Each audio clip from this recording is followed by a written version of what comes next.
In the previous video, we discussed about the liberalization. Now we are discussing about the privatization. Privatization means transfer of ownership, management, and control of public sectors, enterprises to the entrepreneurs in the private sector. So you can say it refers to the transfer of assets or services function from public to private ownership or to control and the opening of, of the closed area to the private sector century. Privatization can be achieved in the many ways: franchising, leasing, contracting, etc. Capital markets should be sufficiently developed to be able to absorb the disinvested public sector shares. So here we have to discuss about that the privatization is an important at the time. Privatization implies great role in the private sector in the economic activities of the countries. Over the year, Indian government has diluted its several public enterprises, means they have to change public enterprises into the private sent to the given to the private sectors. So that is a thing. For example, Maruti Udyog, they have sent in the private hands. So now the privatization can done in the two ways. There is a two things. How can we private the things? Transfer of ownership and the management of the public sector's companies from the government to the private sector. And second way is disinvestment, privatization of the public sector's undertaking by selling off part of the equity of the PSU in the to the public. This process is also this process known as a disinvestment. The purpose of privatization was mainly previously in the liberalization. Before the liberalization, we discussed why reforms required. Because in the public sector, people are not doing work properly. That is why private sector is required. So here, for improving the financial condition or facilities in the modernization, they have to change the public sector into the private sectors. So it is also a belief that private capital and the managerial capabilities which will help to improving the performance of the public sector's undertaking. So that is why. Now we are discussing about the objectives of the privatization. What are the objectives of the privatization? The first is raising the fund from disinvestment. Means they want to raise the fund for the country with the help of the disinvestment. Disinvestment already we discussed that some part of the equity of the PSU to the public. Improving the financial condition of the government. Whatever the money get from the disinvestment or from the private ownership changing, the government financial condition will increase and the deficit of the difference, you can say, that will be just being short. So that is the thing. Bringing healthy competition within the economy. And in the privatization, what happened, the people are just taking care of their things when so they have to be take all the things with positive attitude, and healthy competition will be developed. And healthy competition developed means the good things at a good price people will get. So that is the thing. Making a way for foreign direct investment. Foreign direct investment means they will get the things, they will get the way to go through the to do the export business. So that is the thing. Advantages of the privatization. Privatization may help in reviving the sick units which have become a liability to the on the government. It helps to profit making public sectors unit to modernize and diversify their business. It helps in making the public sector units more competitive. Without the government financial backing, capital market and international markets forces public sectors to be efficient. It reduces the political influence on decisions making of the managers. What are the disadvantages of privatization? Privatization encourages the monopoly power in the hand of a big business houses and thus great disparities in income and wealth. Means what happened? Disadvantages privatization encourages the monopoly.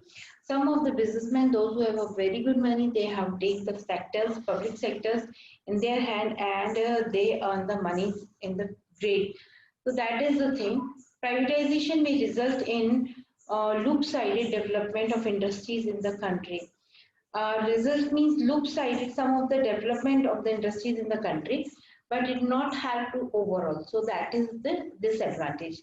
The limited sources of the private individual cannot meet some of the vital tasks which alter the very character of the economy.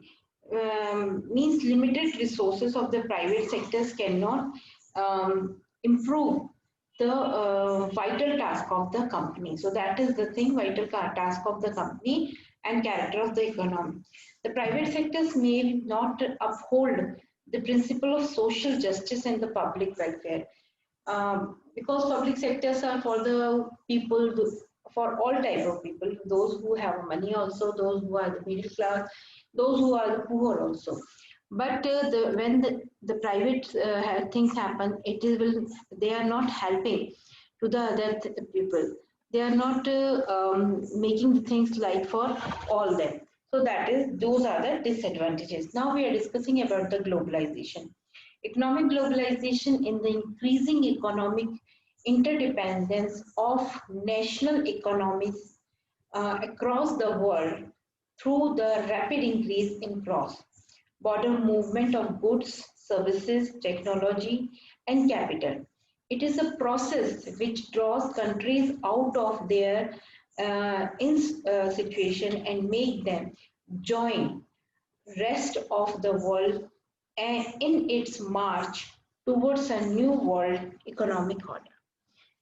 It means that economic globalization means increasing of the economic on interdependence.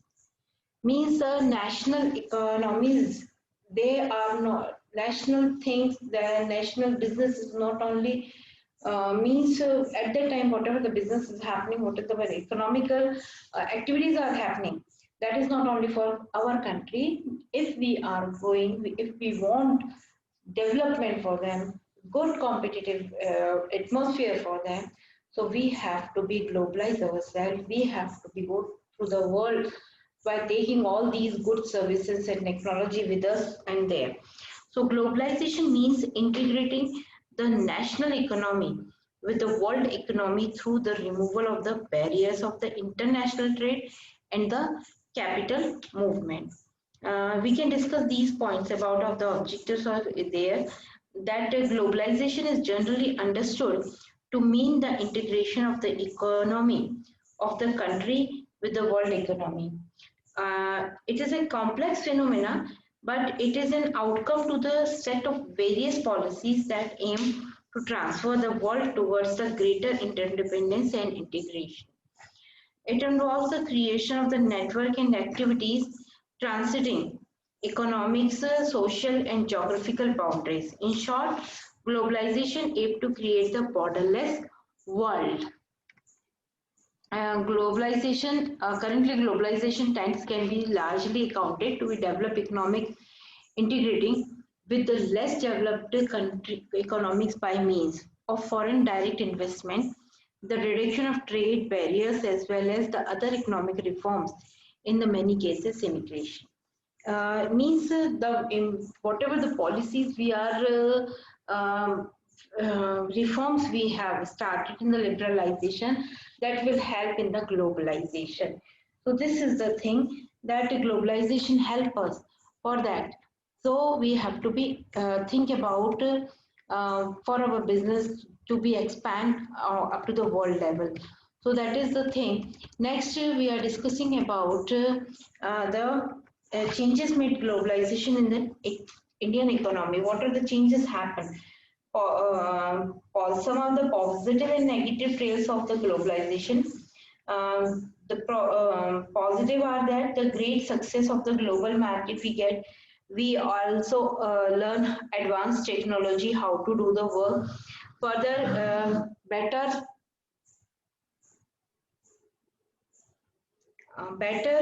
future prospect as large industries of developing countries to become the import players in the international arena.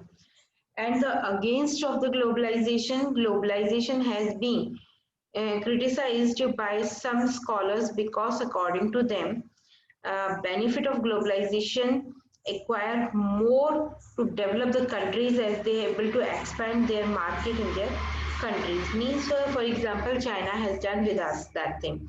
Globalization compromises the welfare and identity of the people belonging to the poor countries. So that is also very harmful for us. So that is why the globalization have different aspects, but we have to, if we are managing the properly things, then it will be helpful to us. In the new economic policies, prepare to specify the list of high technology and high investment priority in the industries. For this, we have to require the globalization, because in our country, not but in the other countries, industrial development is happening from very previously, from the 18th of century. So that is why they have a good technological things, automation, permission, and all that thing. So they have to be. So we want those things. After then we will prepare, but we want those things. So we have to be. Globalization is important for us to integrate the Indian economy with the world, or the we have to be required the globalization. And what happen if we globalize our business? So we get the explosion of things, and we will do much better. Already we have discussed about that the good competition we are facing, and the good competition is there, then we will face many things. So we will just supply according to that, and we will also develop our thing. Now we will discussing about the outsourcing in the next video.